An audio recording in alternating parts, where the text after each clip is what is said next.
I hope everyone completed first application.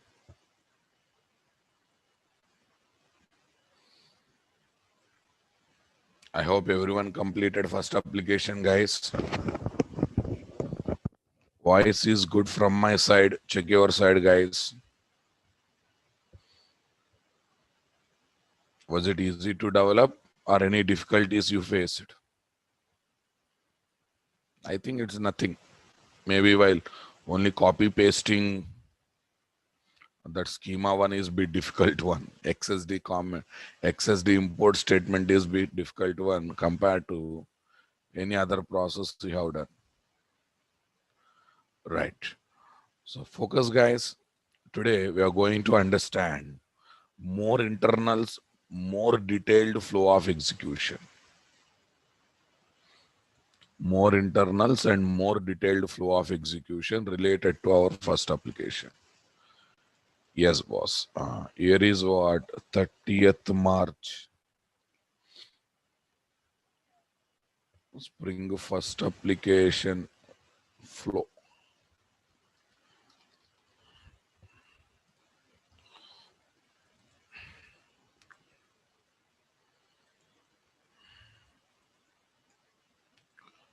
Yes, guys.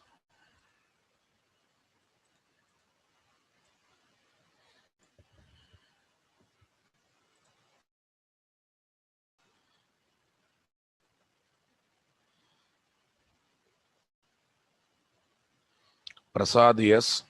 Prasad, yes. If it is a file slash, if it is a class dot, basic core Java basics.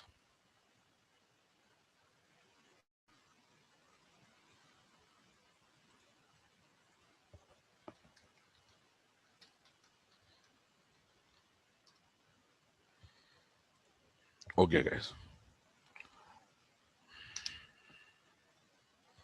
Everyone listen carefully.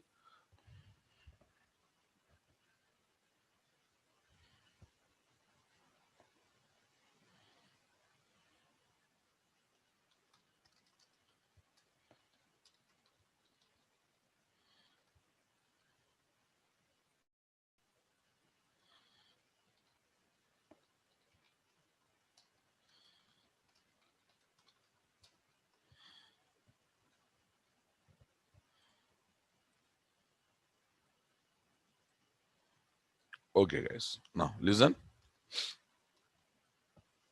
If XML document is satisfying syntax rules, guys, open tag should have a closing tag.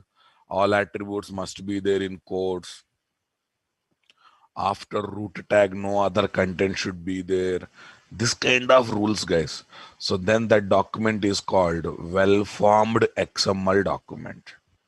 Are you listening my statement, guys? If okay,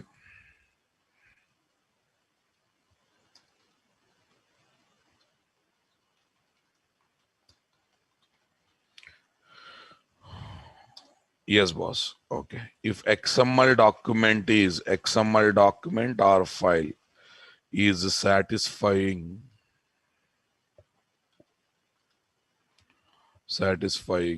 its a syntax rules, then it is called, what is that? Well-formed XML document. Okay. Next, boss. If the XML document or file is satisfying, the XML document or file is satisfying the imported DTD or XSD rules. Listen, guys, we can import the rules either that are there in the form of DTD or that are there in the form of XSD. XSD is the latest, DTD is the old. The imported XSD or DTD rules, then it is called valid XML document. Valid XML document. DTD means, guys, document type definition. That means there are two possibilities of giving those rules, guys, either in the form of DTD or in the form of XSD. DTD is the old style, XSD is the new style. Document type definition.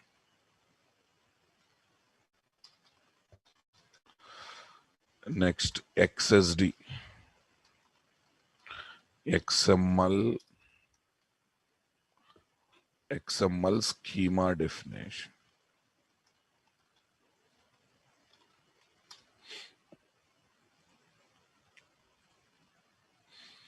Document type definition. Next one is what? XML schema definition.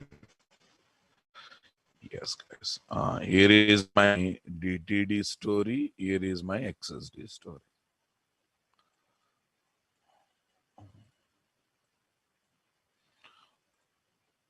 Sir, who will check all the things?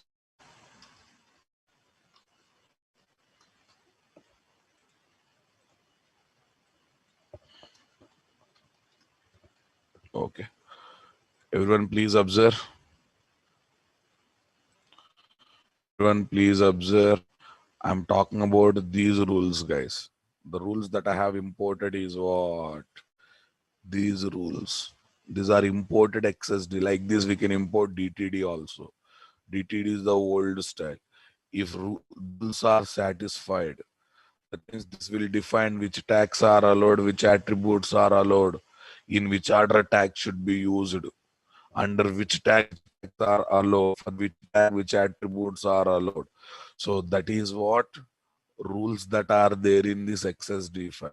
If those rules are satisfied, then it is valid XML document. Now, basic syntax rules are satisfied, then it is called well-formed XML document. Okay, guys. Next. XML parser is a software component that takes XML file as a input file and checks whether XML file is well formed, comma, valid or not. Valid or not. Valid or not.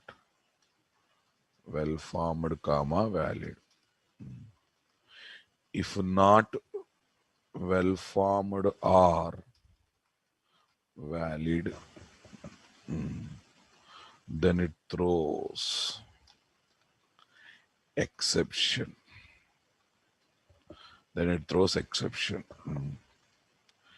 If it is well formed and valid, come on, guys, then it creates,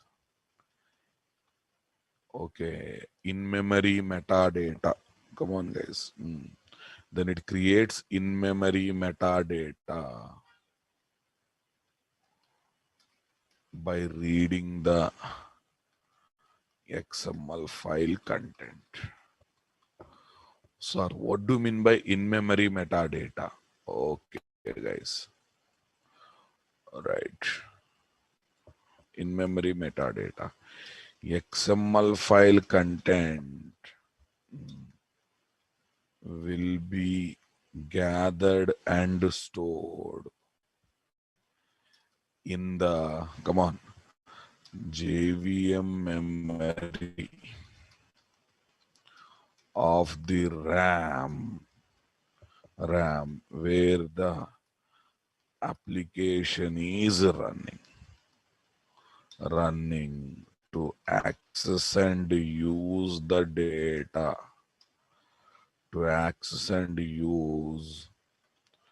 XML file content very fastly.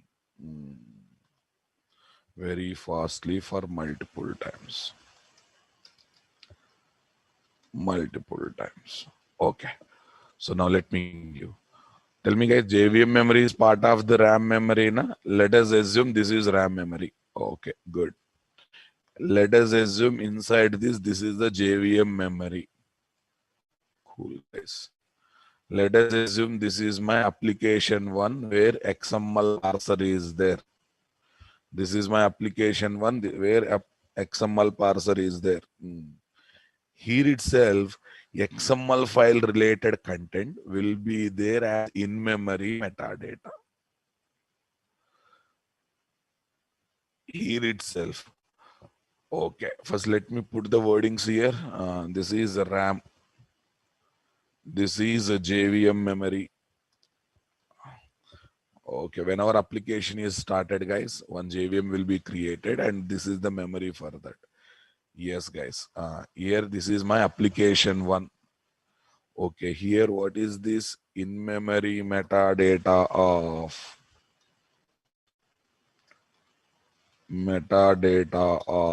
XML file? In-memory metadata of XML file.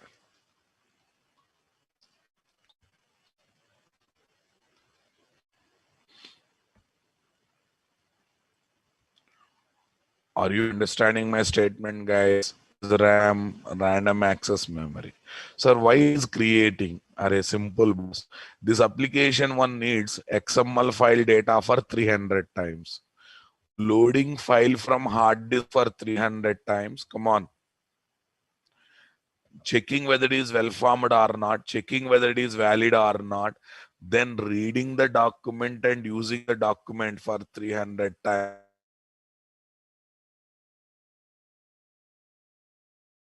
Time it has to do, like 300 times required, 300 times it has to do.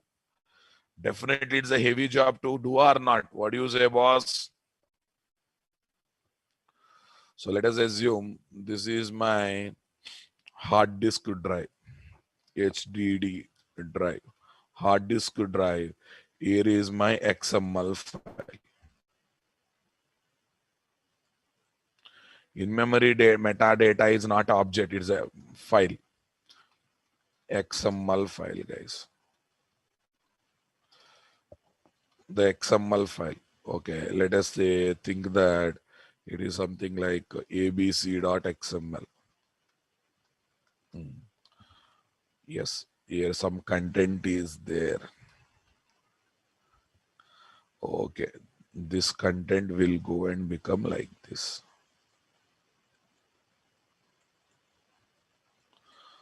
Yeah, once again observe this. So that's why the application is having one XML parser, guys. That XML parser loads this XML file for one time, checks whether it is well formed or not, valid or not for one time, and creates in-memory metadata. In the memory where application is running, that file content will be. That's why it is called in-memory metadata. I hope you are understanding my point. Metadata means information about information. Already XML file is having some information. That information and more information will be stored in this particular is running. That's the reason it is called in-memory metadata. That means in the memory where application is running. Is that clear, guys? Come on. Okay, all this happened for first time. Second time onwards, application needs XML file.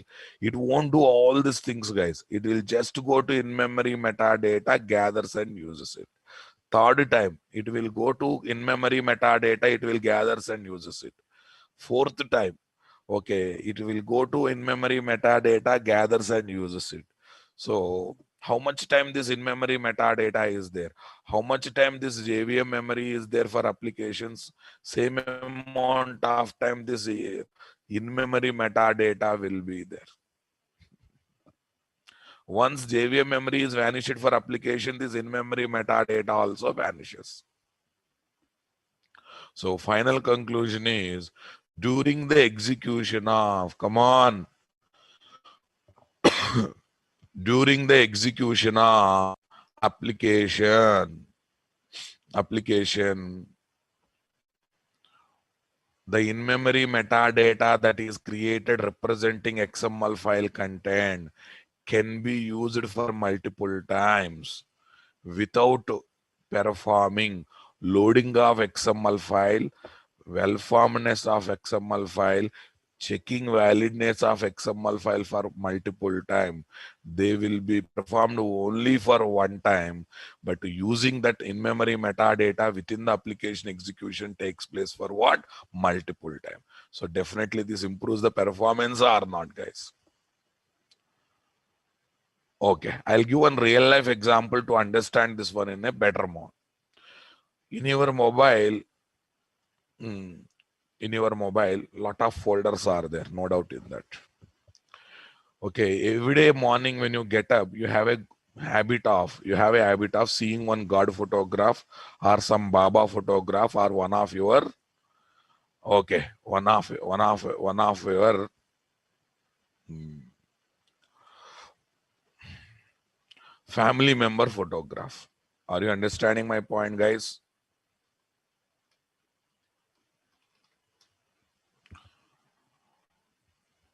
One of your family member photograph. Mm. But that you kept a bit deeper, boss. You have to open files section. In that one, A folder, B folder, C folder, D folder is there. Inside that D folder, you have kept the photograph. Right. So now you observe very carefully. Every day you are getting up from the bed, opening the mobile, going to A folder, going to B folder, going to C folder, going to D folder, then you are opening the photograph, seeing the photograph. Okay, then you are starting your day. That's good. But every day going to these four folders, one after another, then opening photograph, seeing photograph is really bad or not? Really time consuming process or not? Yes or no? Na?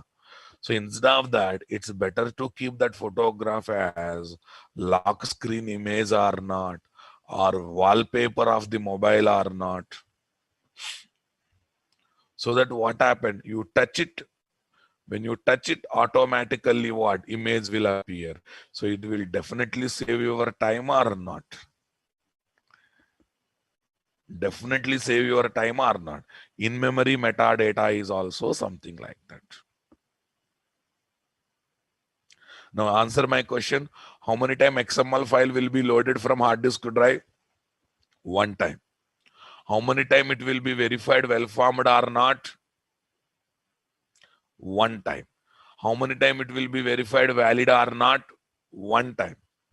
How many time in-memory metadata is created in our application execution? One time. How many time that in-memory metadata will be used by application? Multiple times.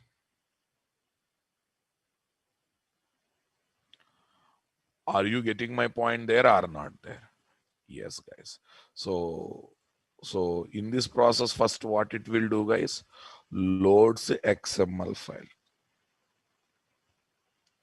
First loads XML file. Okay. Next, checks well formed, comma valid or not. Third, creates in-memory metadata. Number 3, creates in-memory metadata. Then onwards, it will be used by application how many times it wants. Everyone clear on this, guys? Everyone clear on this? Who will do this work? XML parser will do this work. Sir, what are the XML parsers that are available in the application? Example XML parsers.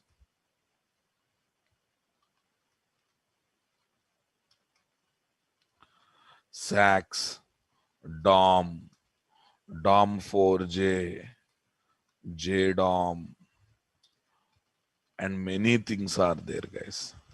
SACS, simple API, for XML parser.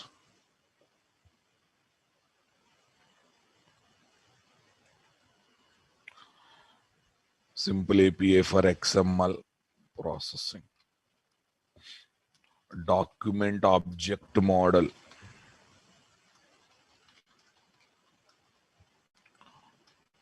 Okay. DOM for Java. 4 means for boss. Java DOM.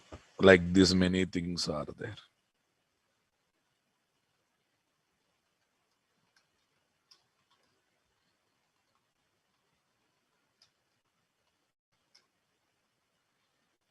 Yes, boss. Okay. Now let me give the statement, boss. Note. Every Spring or IOC container contains one built-in XML parser. One built-in XML parser. Everyone understanding my statement, guys? Every Spring or IOC container contains one built-in XML parser. So mostly that is SACS parser.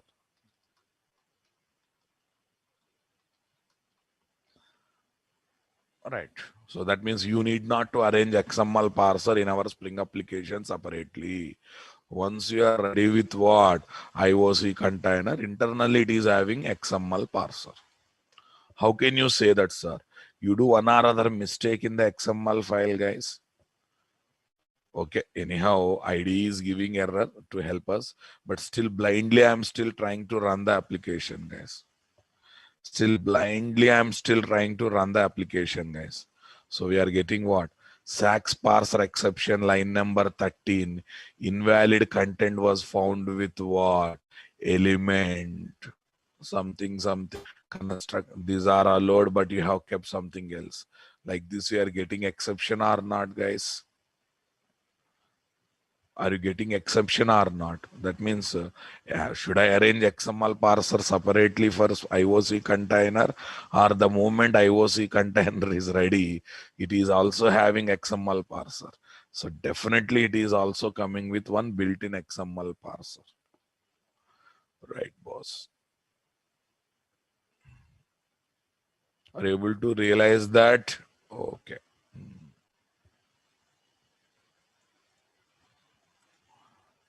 Yes, guys. First application flow. First application flow.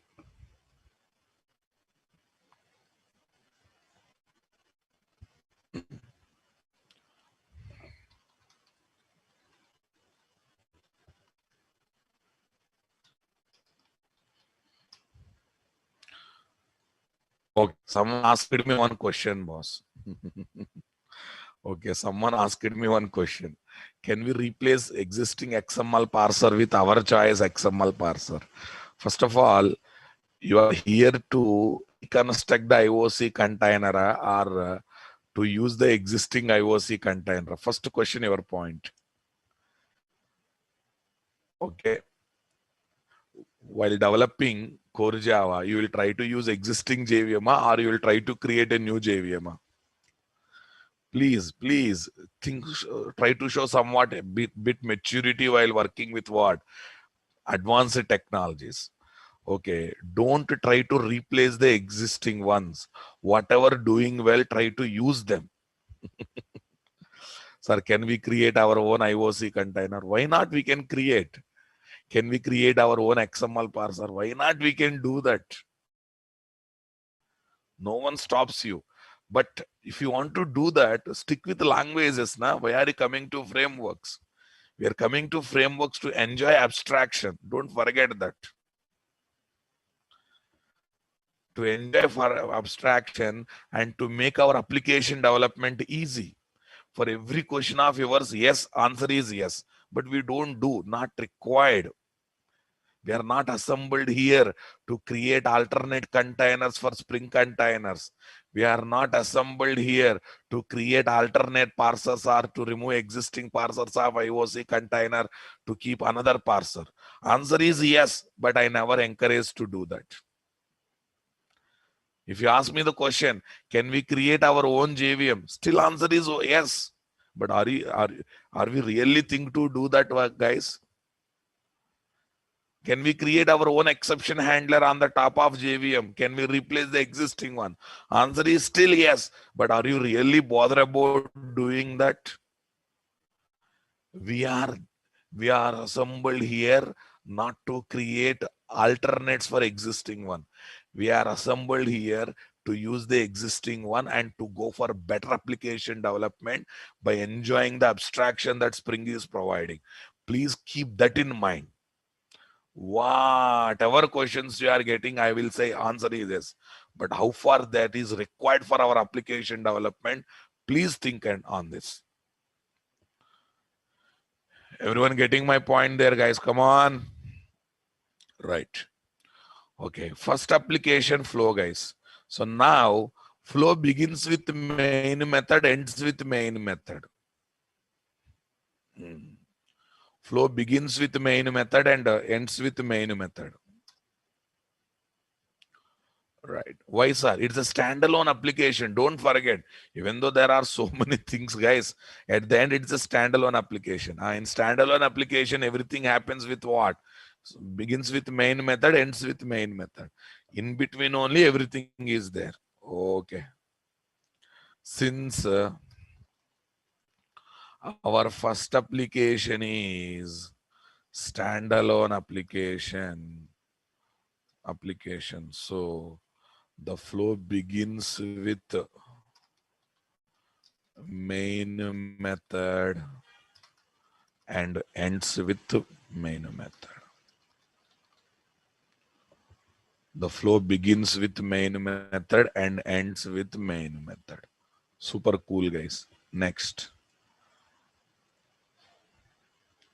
Let's take this line. One by one, line by line, we will do.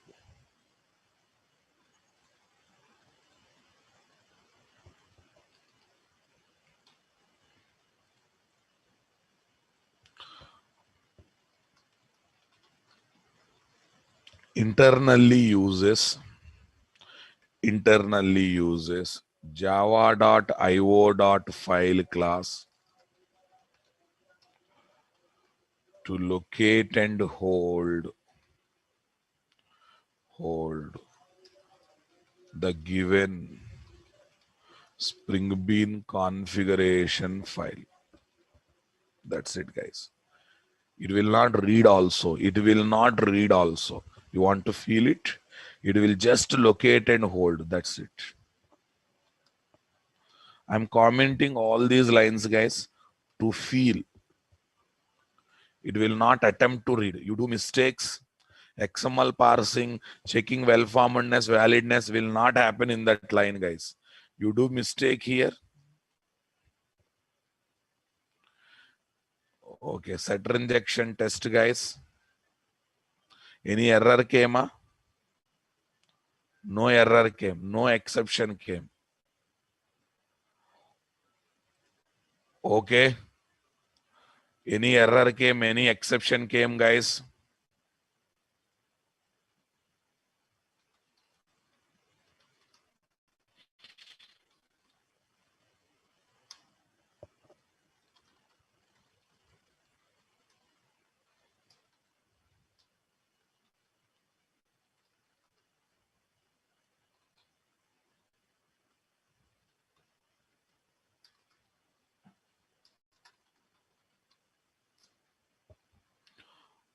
Understanding my statement, guys? Any error, any exception came, I'm showing console window. Are you seeing anything here? No. So that means it is not verifying whether it is well formed or not, valid or not. This is just trying to locate the Spring Bean configuration file. That's it. Locate and hold name and location of the Spring Bean configuration file. Are you listening my statement, guys? Right. Okay. So now let's have a next one, boss. Let's have a next one. What this line will do, boss? This is the bigger line. This is really bigger line. Copy these, guys.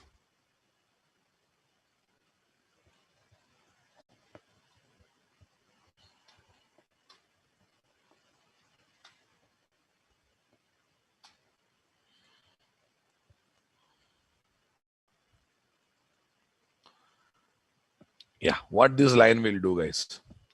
This line takes the given resource object based Spring Bean configuration file, locates it from the specified file system, specified path of the file system, checks whether it is well formed or not, valid or not. If not valid, if not well formed, it will throw exception. If it is well formed and valid, okay, it will create in-memory metadata of XML file. Next, it creates IOC container of type Bean Factory, and that IOC container starts holding what? In-memory metadata of Spring Bean configuration file. So that IOC container can use Spring Bean configuration file content whenever it wants. Whenever it wants, very fastly for multiple times. Suppose in the execution of application, IOC container needs Spring Bean configuration file content for 100 times. Okay. Don't think that 100 times it will load, 100 times it will check well formed or not, valid or not. 100 times it won't create in-memory metadata. All these things will happen only for one time, but remaining all 100 times, the in-memory metadata content will be used, guys. So don't you think it will improve the performance like anything, guys? Don't you think it will improve the performance like anything, guys? Come on. All right. So this one line will do many things. Entire logic is there in the constructor, boss. Okay. Yeah.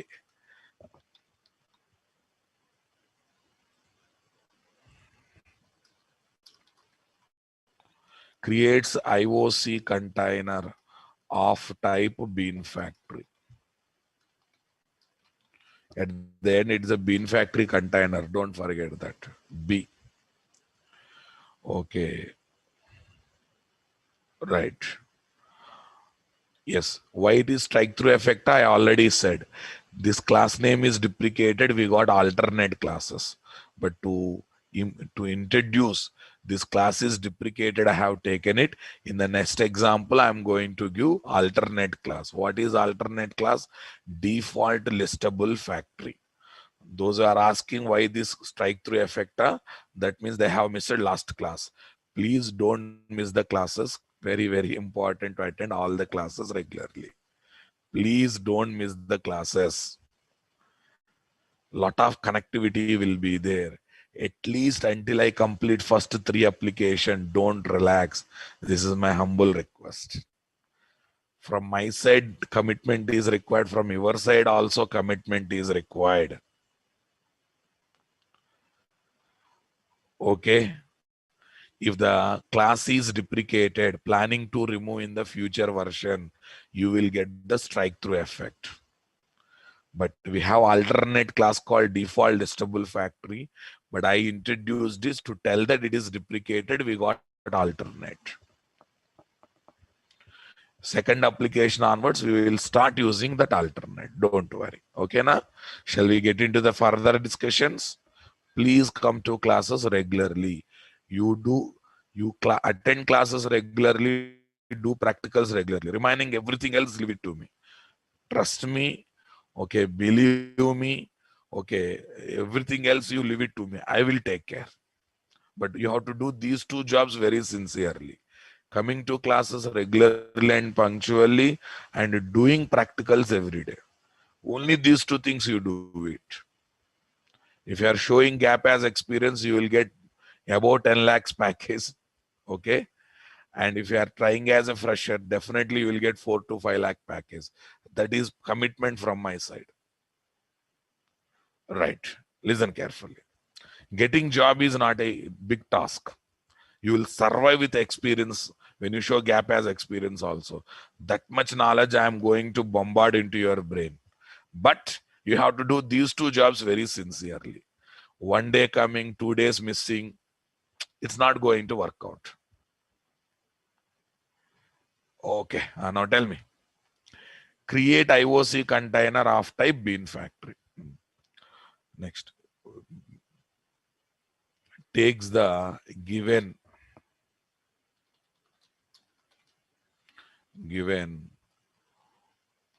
RES object, RES object based Spring Bean configuration file. Okay, guys. RES object based Spring Bean configuration file by and loads that file by locating it from the specified path of the file system. Specified path of the file system. Yeah, indirectly nothing but application context.xml. Okay, guys. Next, checks uses the internal sax parser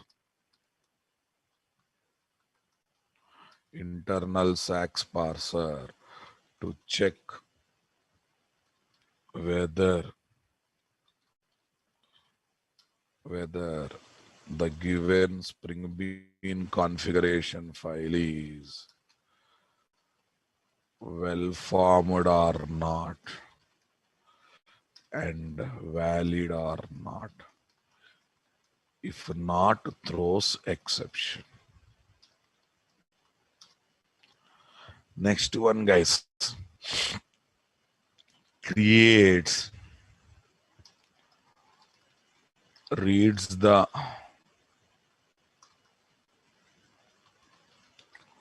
Spring Bean configuration file content. What is that?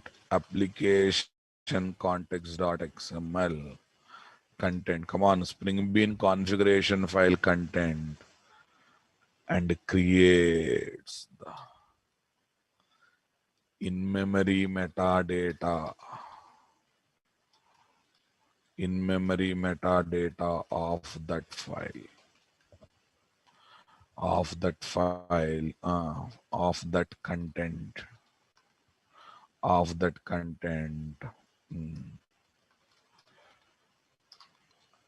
In the memory. Okay. In the memory where application is running. Okay. Application is running. Nothing but in the JVM memory of the RAM. In the JVM memory of the RAM. Yes, guys. Lastly, what it will do, returns XML bean factory object reference. XML bean factory object reference. Array, after doing all the things, it returns XML bean factory object reference back to client application representing IOC container, IOC container having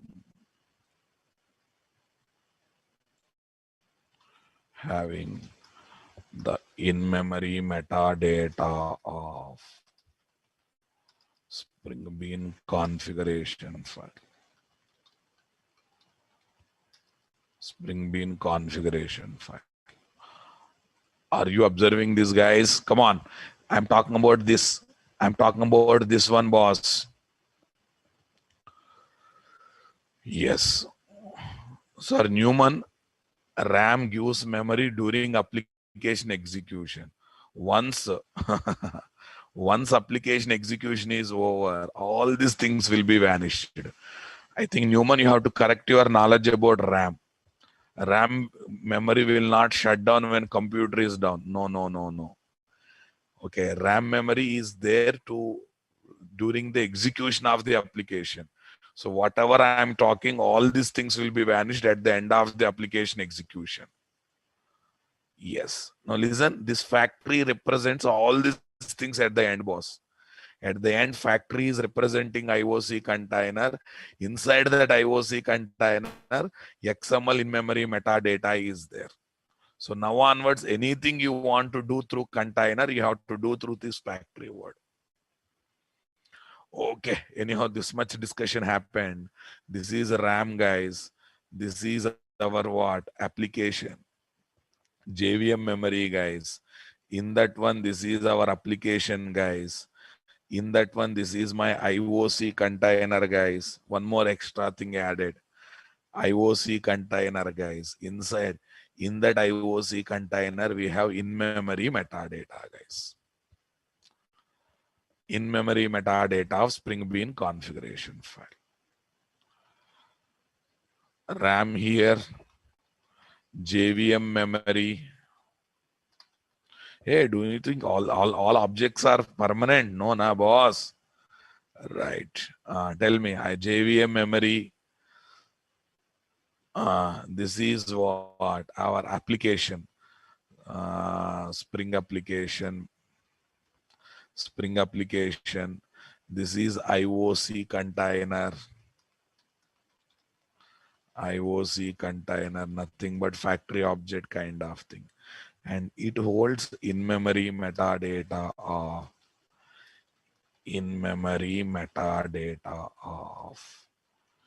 Spring Bean configuration file.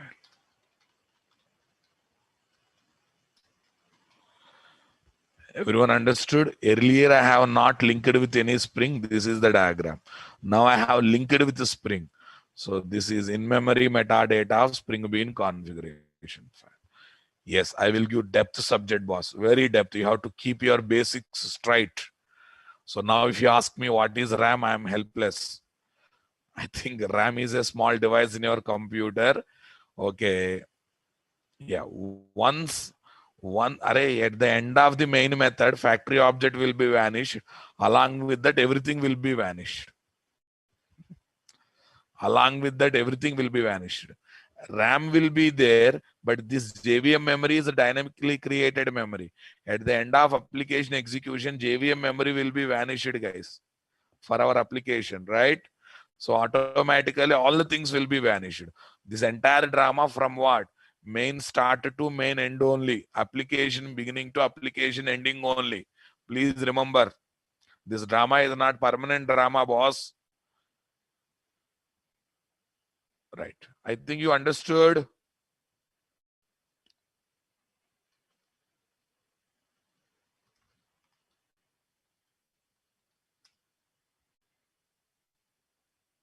I hope you understood it thoroughly, guys. Come on.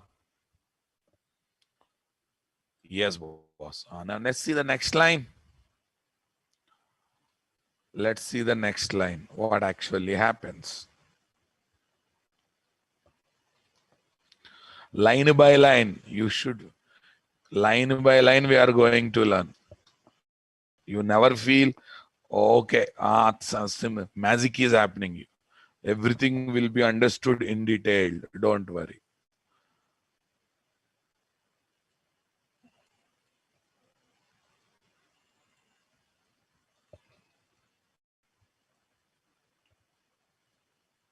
These are the fundamentals, boss.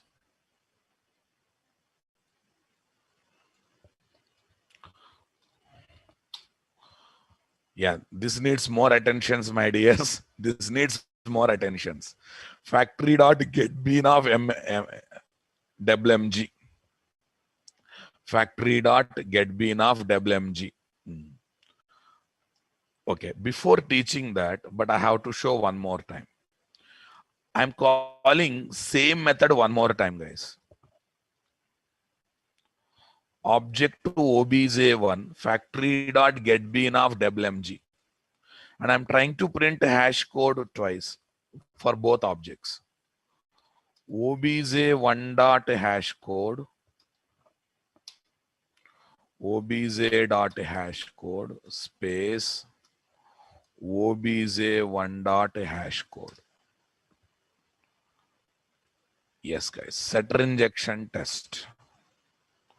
Oh, exception because other time we have done mistake here. Right. Now listen carefully, boss. Same hash code has come. Same hash code has come. That means what? IOC container is not only creating and giving objects, it is maintaining them in the cache. It is maintaining them in the cache. Are you understanding my point? It is maintaining them in the cache. So whenever same object is asked for same bean class, passing same bean ID, so definitely it is giving the existing object or not. Definitely it is giving the existing object or not. Okay, now listen carefully. That means every IOC container internally contains one, okay, internal cache. One cache will be there. Along with in-memory metadata, it will be maintaining one internal cache, guys. We don't create this cache, guys. Okay, it is not pool, it is a cache. Why? Because it is pool means set of same items. Cache means set of different items. Come on. Internal cache. This is called internal cache, my dear.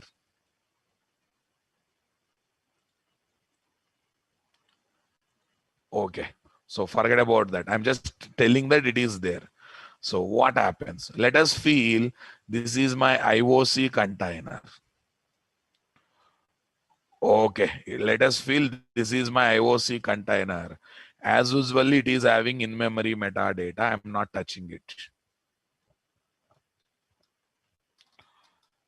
In-memory metadata of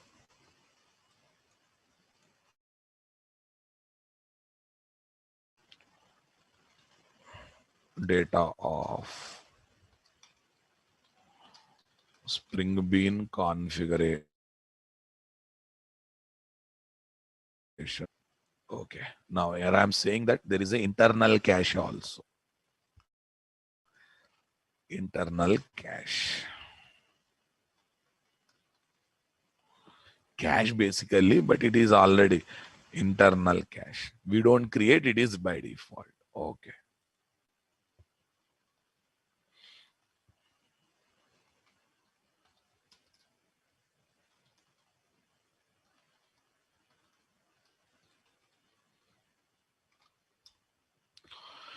Yes, boss. Now listen, very simple thing. Very simple thing. Factory.getBean WMG. It will go to internal cache and checks. Is there any already created object having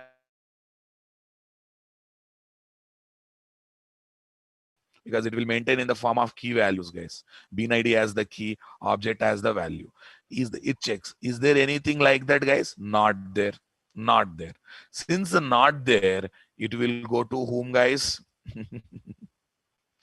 It will go to whom? In-memory metadata of Spring Bean configuration file and checks. Is there any bean class configuration whose bean ID is WMG? Okay, in-memory metadata of Spring Bean configuration file means indirect XML file only, na boss. Indirectly, that is XML file. Are you listening my statement? But it won't use XML file. It will use in-memory metadata only. Right. So there are not there, boss. Yes, there.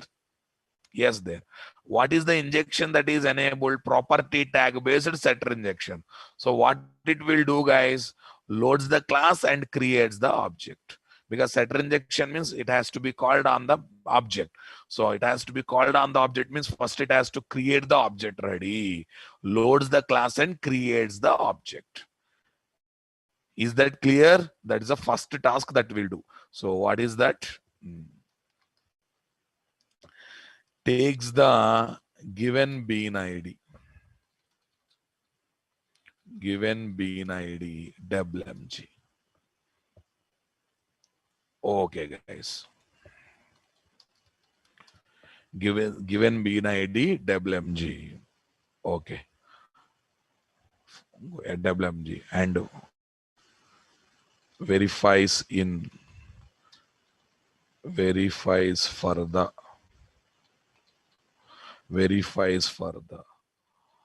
already available bean class object in the internal cache.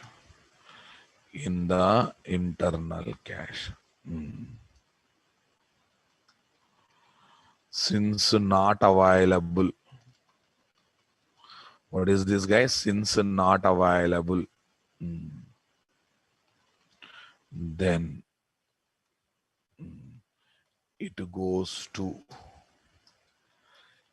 in-memory metadata of Spring Bean conf and searches for the Spring Bean whose bean ID is WMG. Whose bean ID is WMG. Okay. Okay. Since available, then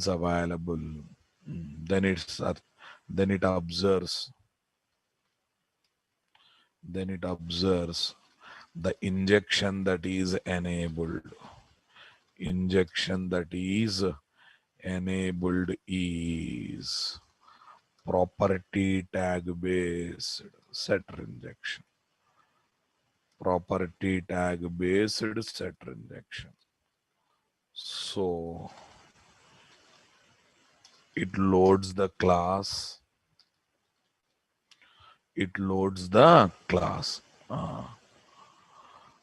Bean ID since available. Since available. What is available? com.nt.beans. Wish message generator.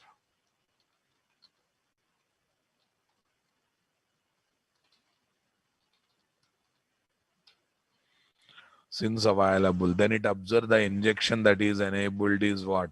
Property tag based set injection. So it loads the class and creates the object. Okay, creates the object as shown below. Loads the class and creates the object as shown below. So first of all, tell me, what is the best way of loading class, guys? What is the best way of loading class? Class C is equal to class dot for name of, come on, to class dot for name of com dot nt dot beans dot. Okay, wish message generator. It is loading class, guys. Wish message generator. Here what is happening? Loading of class. I hope everyone knows class dot for name is there to load the class. Reflection API. Class dot for name is there towards loading the class. Right. Okay. Now actually what happens? How the C object looks, guys?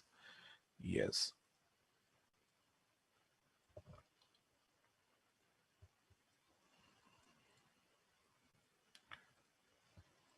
C object of java.lang class. Inside that loaded class name will be there. What is that? com.nt.wishMessage generator. Okay, as the data of the object. A, C is not the object of wishMessage generator. C is the object of java.lang.class. Inside that object, loaded class name is there as the data of the object. First of all, tell me, guys, string S is equal to hello. Tell me, S is the object of hello, na? S is the object of hello na boss. Come on. If you have to be active boss, otherwise I cannot go further because I would like to conduct interactive sessions. Please. S is the object of hello? No. S is the object of string. Inside that object, hello is there as the data, right? S is the object of string.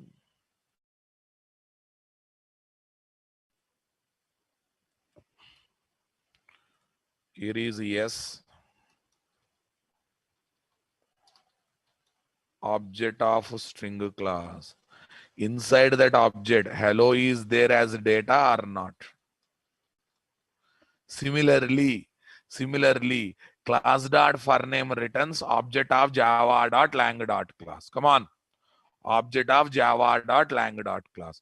So here C is not the, come on, object of wish message generator. C is the object of java dot lang dot class. Inside that C, class name is there as the data of the object. Class name is there as the data of the object. Okay, I'll tell one more example to understand in a better manner. We have int data type variables to hold numeric values. Float data type variables to hold floating point values. String class objects to hold text data.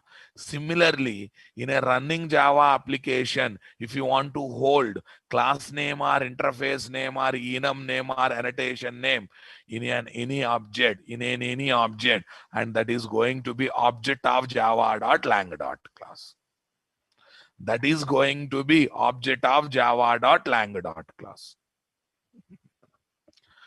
Are you understanding my statement, guys?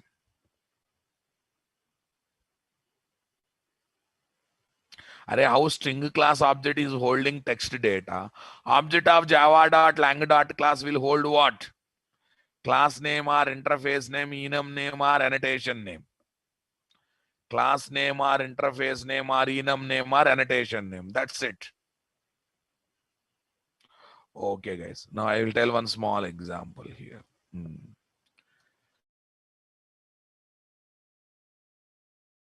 Example to understand this one in a better manner. Everyone focus. To keep pen, we have a pen holder, right? To keep pen, it will hold what? Pen. To keep laptop table is there. To keep TV stand is there. To keep refrigerator stand is there. That means in our home, to hold different items, different holders are there. Come on. Similarly, in our Java application, to hold numeric values, numeric data type variables, floating point values, floating point data type variables like float double, to hold text data, string class objects, to hold characters, char data type variables. Come on, guys. Char data type variables. Similarly, okay, objects of java.lang.class to hold class names, okay, interface name, okay, annotation name, and other one is what? Enum names. Are you listening my statement? Are different types of objects to hold different types of data. Okay. In a Java application, we can use the object of java.lang.class, okay, to hold class name or interface name or enum name or annotation name and its details. Class name, it holds many other details about that class, no doubt in that. But mainly I'm highlighting the class name. Okay, now you may ask me one question like this.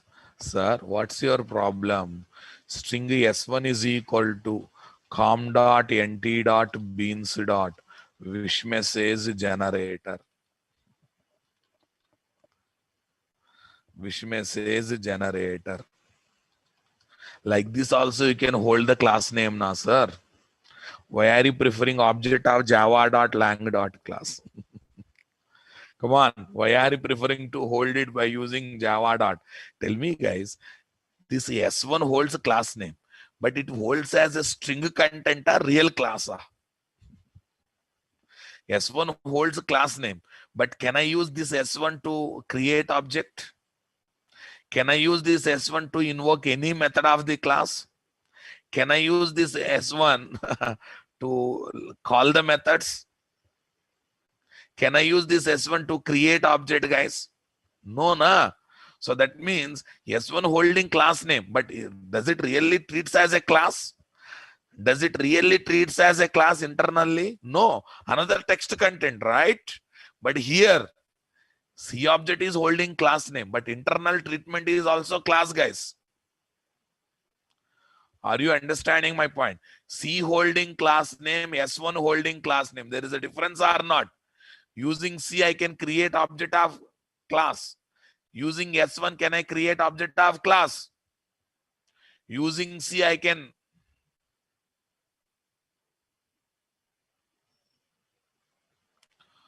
Are you understanding my point there?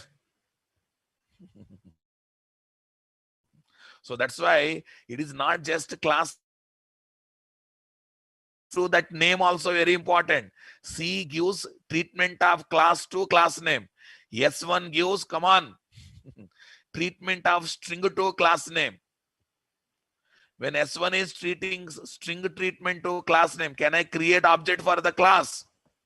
No, but when C is giving treatment of the class, by using C, I can create object or not?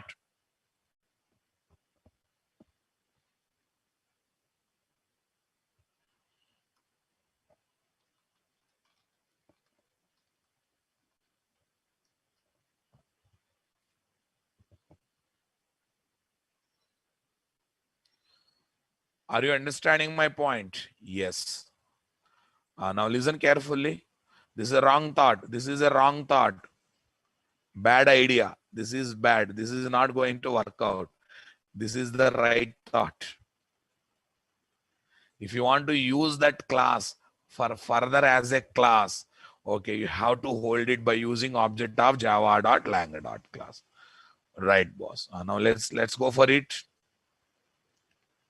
Let's go for it. Yeah, now we have a C, boss. Everyone feel focus. I'm teaching internals. When I'm teaching internals, you have to be more active because your entire core Java comes out. Wish message generator. What, guys? Wish message generator. WMG is equal to wish message generator of C dot new instance of C dot new instance of. Now listen carefully. Carefully. C dot new instance. C is referring what, guys?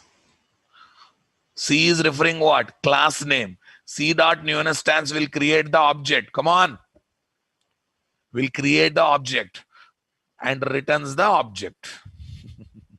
Will create the object and returns the object. What do you say, guys? Will definitely create the object and returns the object.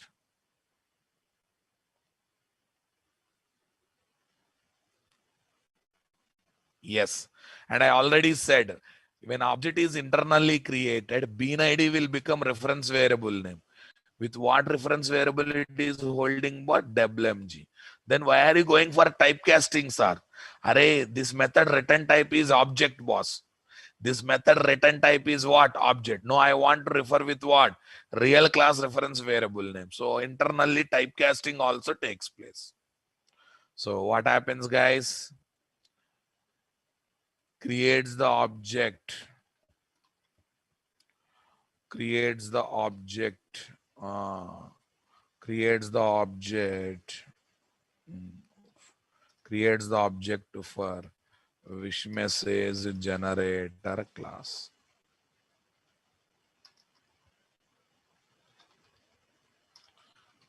Creates the object for wish message generator class. Yeah, here is loading class, guys. This is new instance. Okay, now tell me, guys, this class name is directly passed like this or collected from in-memory metadata of Spring Bean configuration file? This is not directly hard-coded. Collected from, what is that? Collected from Spring Bean configuration file metadata. From metadata only it is gathered, guys. It is simply gathered from that place only. Okay. Sir, I understood it. I really understood. Here class loading is happening. For that loaded class, you are creating the object. Super means super, sir. So ultimately what happened? This is wish message generator object, guys. This is wish message generator object. Wish message generator object is created having reference variable name dev. So in that one, what property is there? Date property is also there.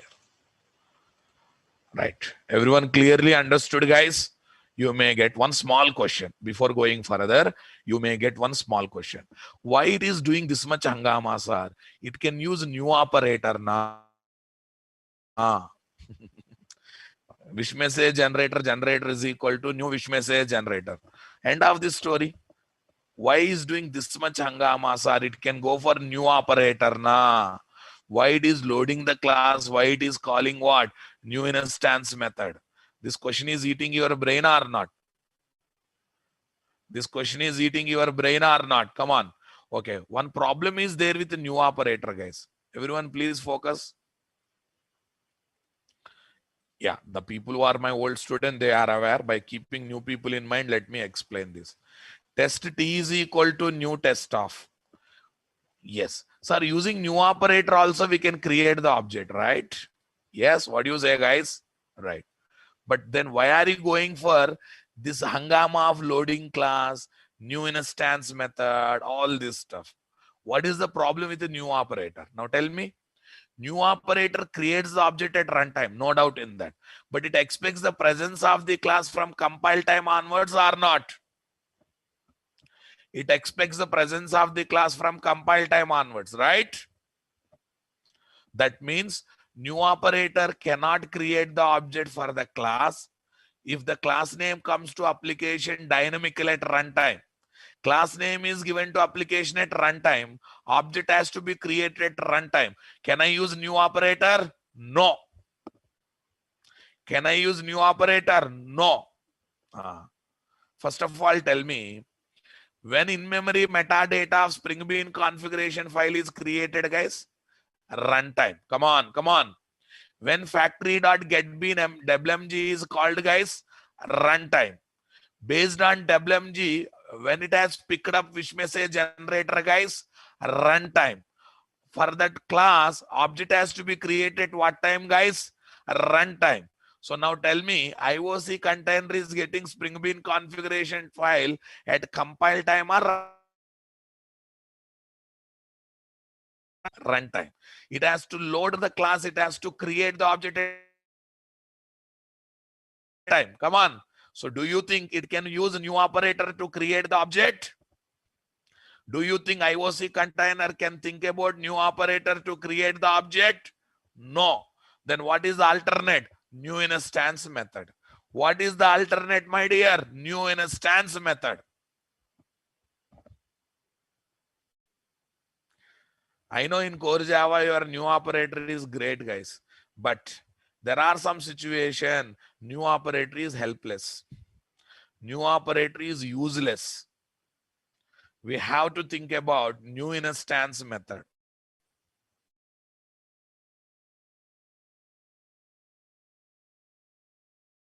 This is a different story. Again, I'm asking you people few questions.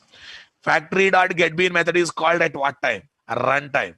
Based on bean ID, Spring Bean class name is gathered from in-memory metadata of Spring Bean configuration file at what time? Runtime. Indirectly, wish message generator class name is gathered at what time? Runtime. Come on, guys.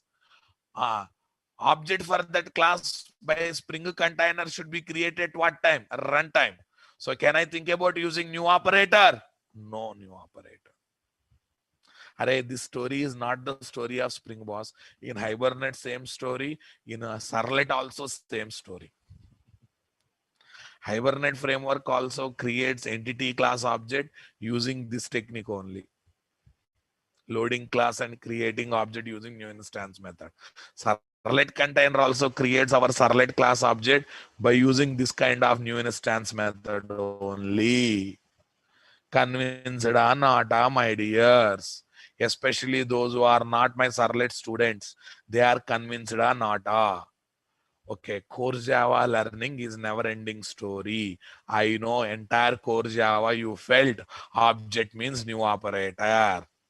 Still I'm saying good when if we can expose class name from compile time onwards. But there are some classes. There are some classes. Come on.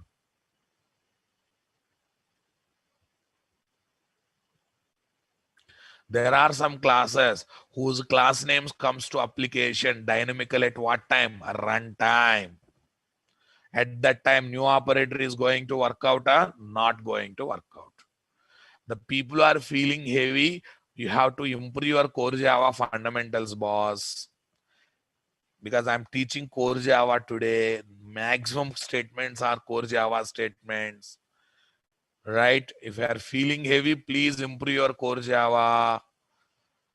Because these are basics of core Java. These are very much part of core Java statements. New operator creates the object at runtime, but expects the presence of the class from compile time onwards. This is a basic core Java statement. Okay, new operator creates the object at runtime, but expects the presence of the class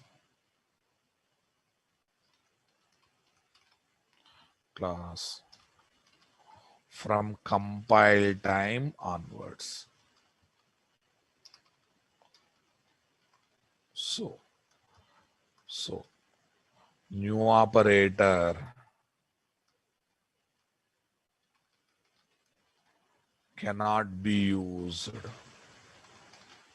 to create the object of Java class that comes to application directly at runtime.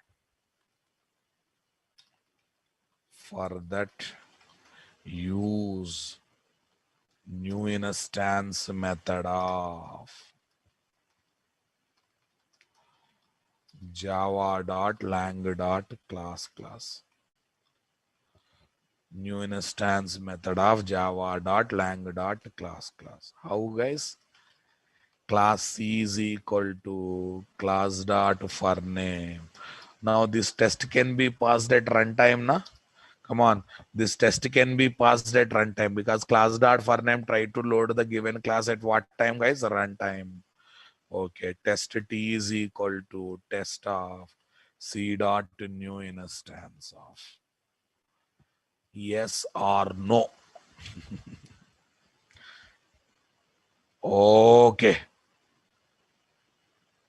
Sir, Abhinash, no object will be created at compile time.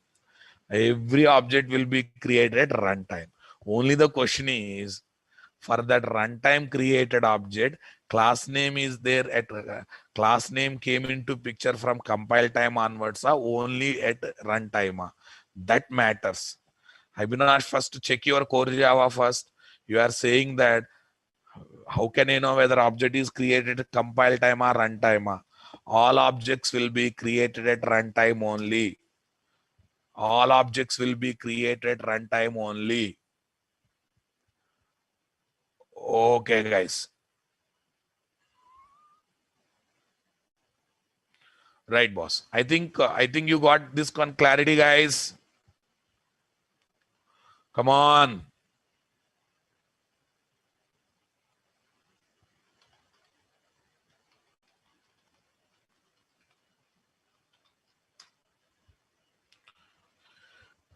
Yes, boss. Yeah, Surya Kumar, that's the right statement. New instance method takes the metadata of the class that is there in the object of java.lang.class and just creates the object.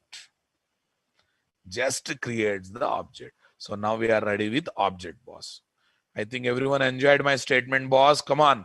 I think we are in the middle of this line. We are learning this point. Okay, this is A point, guys. B point.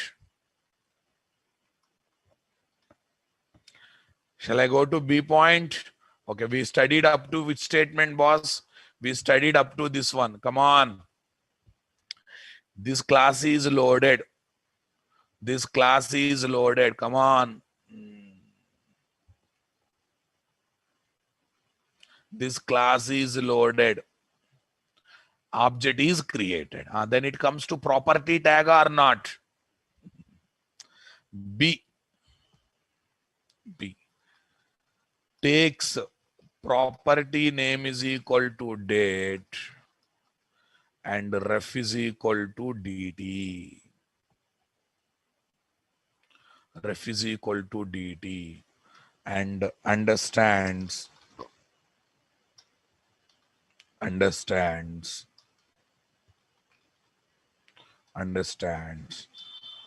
the understands that the IOC container has to inject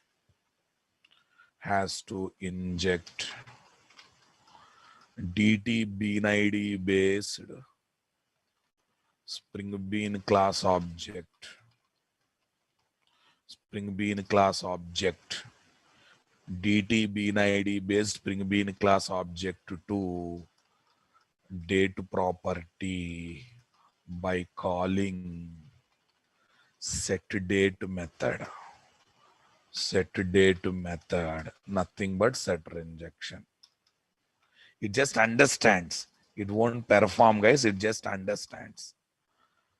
Okay, it understands. So takes dt bean id and checks for the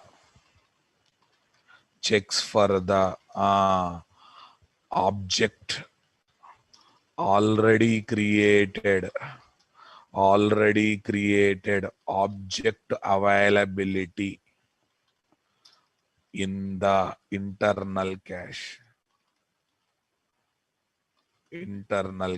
Come on. Already available object availability in the internal cache. Since not found.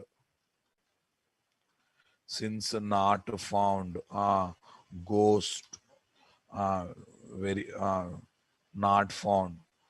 Since not found, it verifies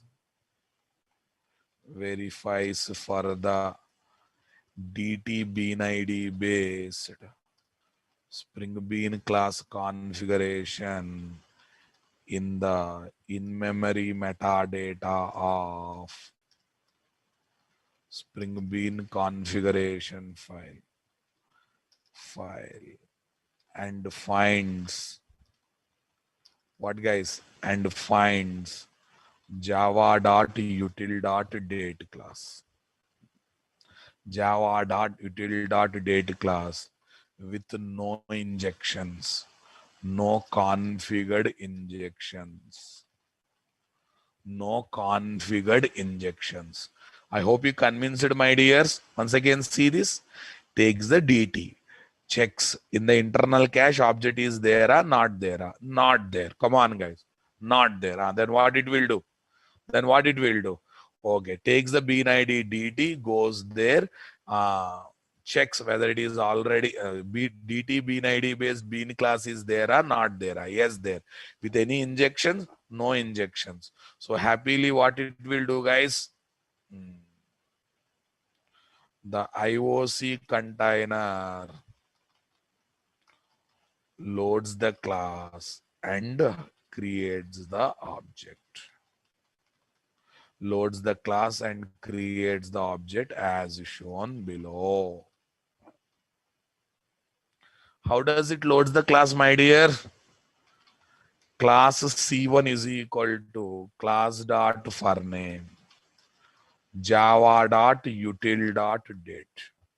Come on. Are you comfortable, boss? Come on. It is loading the class. Class dot for name is there to load the given class. Loads the class. Tell me, this class is hard coded like this, collected from Spring Bean configuration file. Collected from Spring Bean configuration file. Collected from Spring Bean configuration file.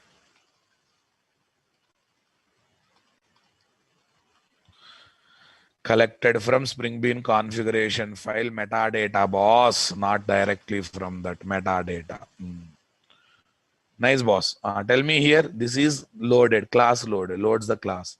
Next, java.util, otherwise already packages. Date dt, I said na, it will become object. Date dt is equal to, date of c1 dot new instance of. C1 dot new instance of. Super, boss. C1 dot new instance of. So what happens, guys? Date class object is also created. And date class object referred by dt. When date class object is created, by default it holds system date. You know that. By default it holds what? System date. Yeah, this is the B task, guys. Then what is the C task? Okay, otherwise I'll continue here itself. Okay, now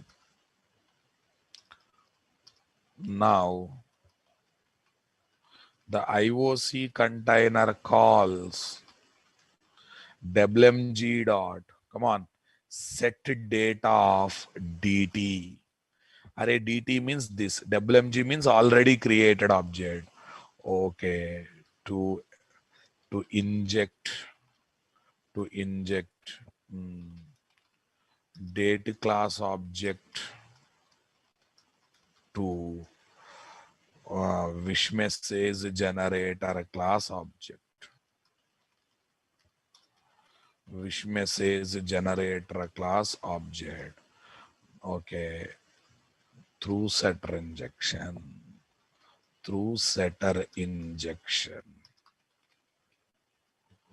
Yes, this is the method that will be called, guys. Right. Okay, boss. Now tell me what happens. Because of this, I'm keeping the arrow because I have created in two different angles now, boss. Setter injection takes place. I think crystal clear clarity, boss. Are you able to visualize? Are you able to visualize? Come on. Set data of dt. Yes, in Spring Boot microservice also, I will give this kind of clarity only. But they're big applications, boss. If you have these fundamentals in mind, those things you can analyze and visualize nicely, boss. Setter injection, wmg dot set data of dt, boss. Everyone understood my point?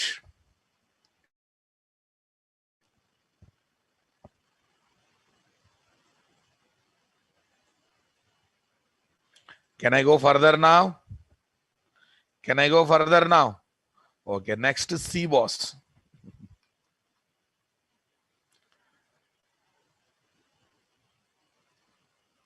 Arun Kumar, first you have to visualize what is compile time, what is runtime.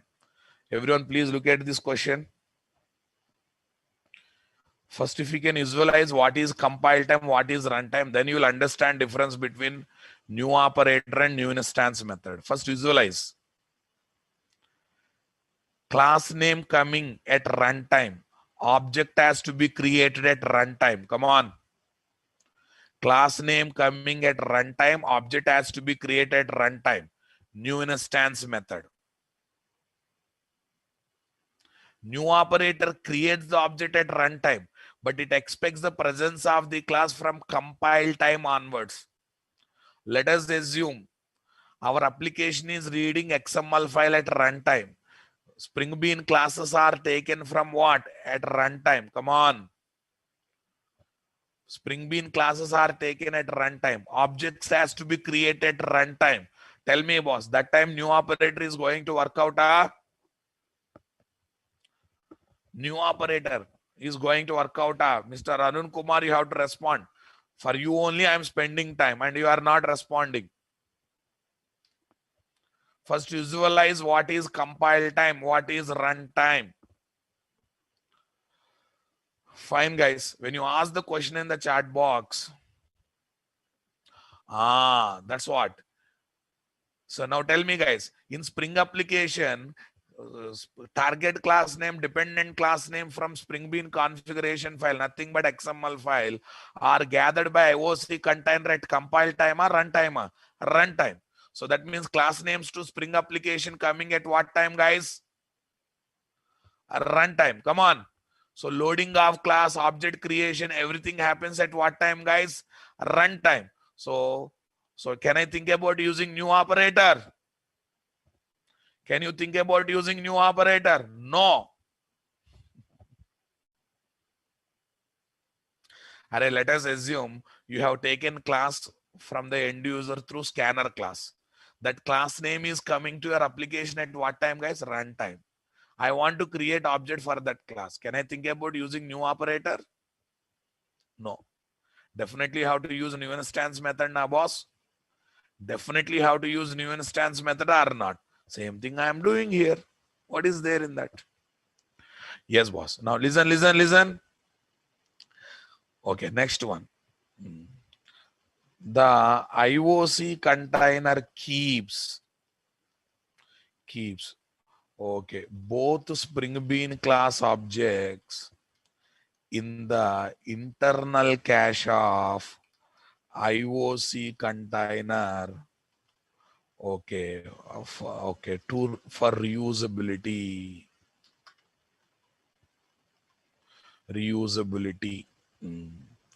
Having bean IDs as the keys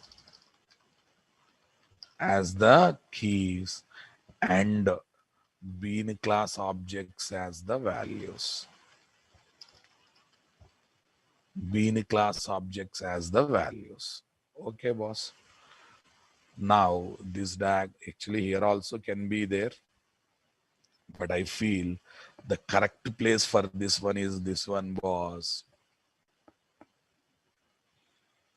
Okay, so this is in-memory metadata, my dear, some ... kind of thing already there, XML file.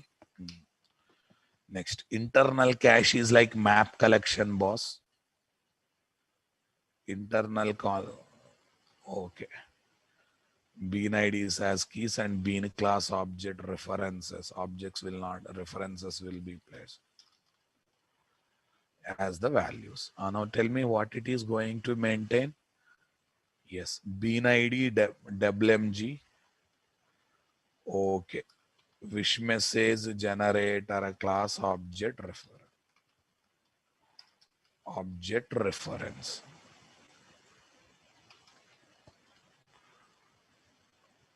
Next, bean ID dt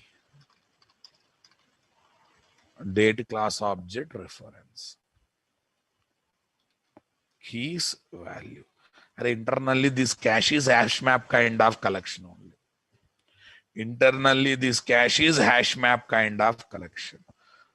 Tell me, boss, what is the advantage? Second time factory dot get bean method is called passing WMG.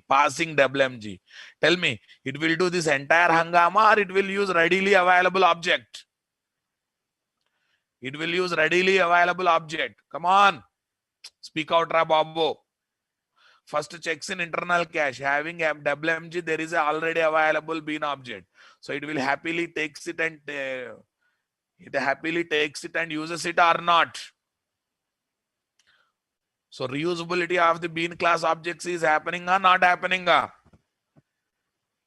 Reusability of the bean class objects is taking place or not taking place? Definitely taking place, no doubt in that. Okay. D.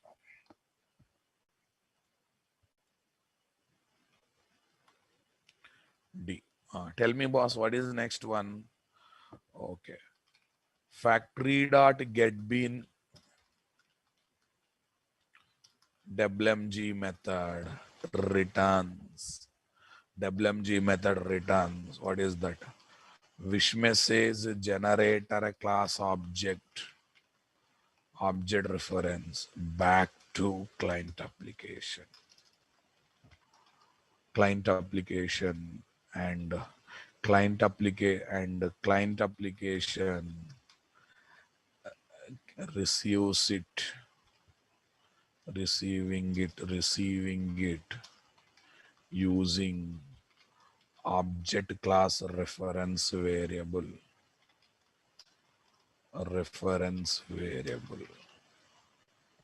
Understanding my point there? Reference variable. Later performing typecasting. Okay. Later performs the typecasting.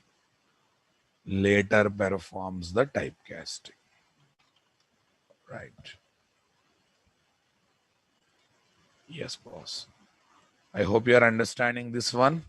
So that is the meaning of this line, boss. This is the meaning of this line. This is the meaning of this line. We got object class object and then we are going for typecasting. Why are you doing typecasting, guys? If I can using OBJ, can I call direct methods of wish message generator, guys? When superclass reference variable is referring subclass object, can I call direct methods of subclass, guys? No. Tell me, in object class, java.lang.object class, okay, generate wish message method is there or not there? That is directly there in wish message generator class. I want to call, then what should I do? Typecasting, boss. What should I do? Definitely I should think about doing typecasting. What do you say, guys? Okay, I'll give one small example. Class test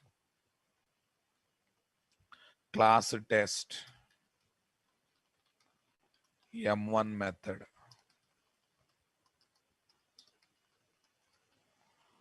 Public void M1 method. Class demo extends test. Public void M1.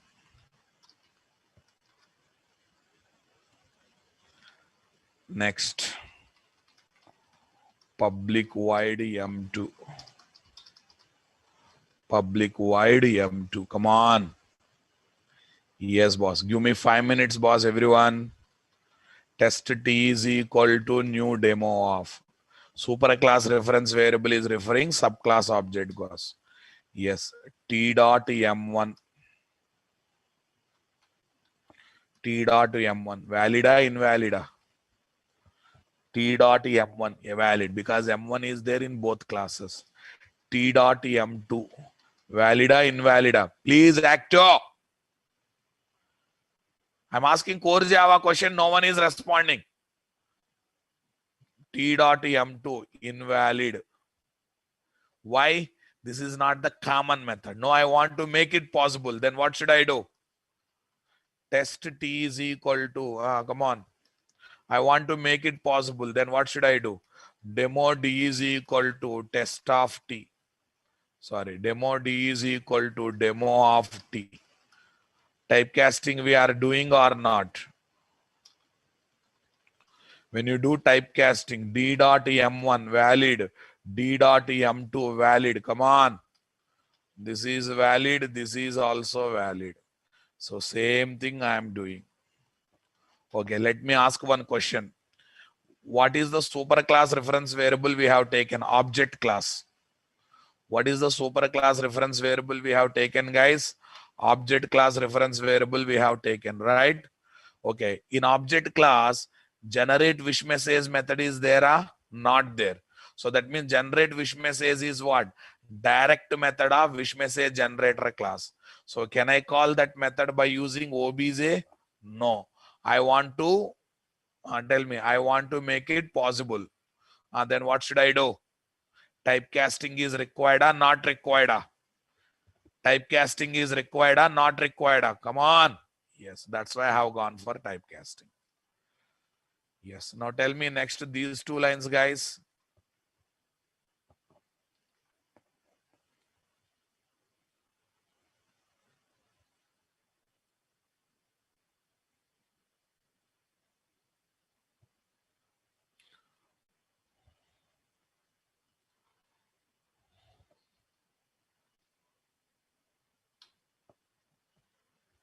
Okay, guys.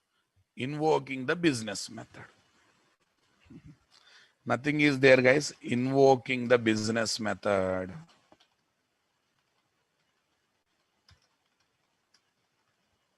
Business method on the target class object that is received from IOC container. IOC container. Okay, guys. Poonam Das, when I call d1.m1 subclass only will execute after all. d1.m1. Are you understanding my statement, guys? Invoking business method on target class object that is invoked from IOC container. Yeah. Next one is what? Note. At the end of the main method. At the end of the main method, all objects will be vanished. All objects created in main method will be vanished. Will be vanished. Come on. Will be vanished. Array, Java is Java. Though it is a container, will be vanished. Will be vanished, including the factory object that represents IOC container. In that process, come on, in that process, in-memory metadata of Spring Bean configuration file, internal cache, and etc. will also be vanished. And etc. will also be vanished. I think you got end-to-end flow, guys. End-to-end flow, guys. Come on. Crystal clear, clarity, boss. Earlier we have seen 4 lines.